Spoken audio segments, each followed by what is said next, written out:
There's the removal of the Gaddafi war card simplify or even further complicate, everything? Yeah, thank you for having me. I think it's further complicates things, because the process that is ongoing.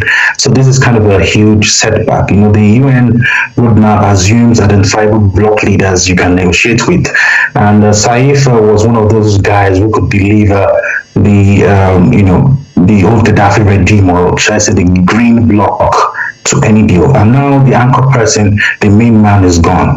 So the UN 2026 roadmap already stalled because there was no single framework that could get a buy-in from both the Western and the Eastern factions. And that was even with Saif in the picture. So it's very clear that the UN has no strong enforcement mechanism. It can convene, it can talk, can discuss with people, but they cannot compel a fragmented bloc, a leaderless network to unify around a new representative. Not now, not anytime soon, because it's such a, I feel such a huge blow. It's huge loss that can't just wake up and just appoint somebody or have somebody replace Saif just like that. So the roadmap will only work if every major constituency they have a seat at the table. Without the green bloc leaders, that seat is empty. They're still very, even though Gaddafi is no longer alive, they're still very influential, they're still very powerful. So the UN must immediately identify and formally engage 2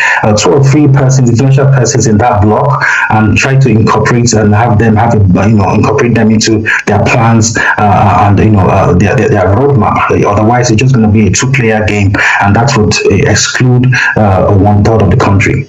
All right, now let's go.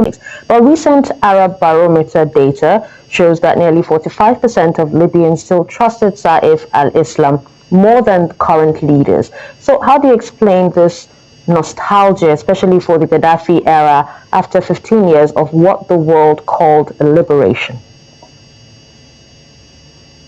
Fortunate that he's gone now, because I do perceive him as a unifying figure, and we have so many fragmented groups, fragmented bases circling around the same prize. And what's the prize in front of them? And that's Saif's fragmented base. So that's what they are struggling for, and that's why I would rest my opinion on the previous speaker, because I just only kind of makes things a bit much more complicated, and they're beginning to realize that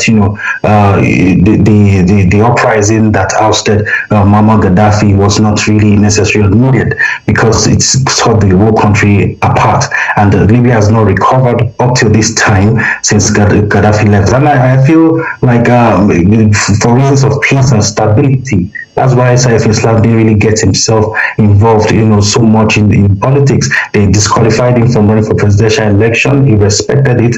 If he had the option of, inciting his base to challenge it and cause a bit more chaos. I mean, we saw how influential political leaders could be. For example, the Trump uprising in the United States, incited them, and it caused a lot of damage and to the legislative houses. So we could have played that kind of card as well. But he kept a low profile. He respected the constitution that was in place, already for discussions on transitional government. And I believe many Libyans are looking back and like, oh wow, it was a mistake. The standard of living probably has dropped.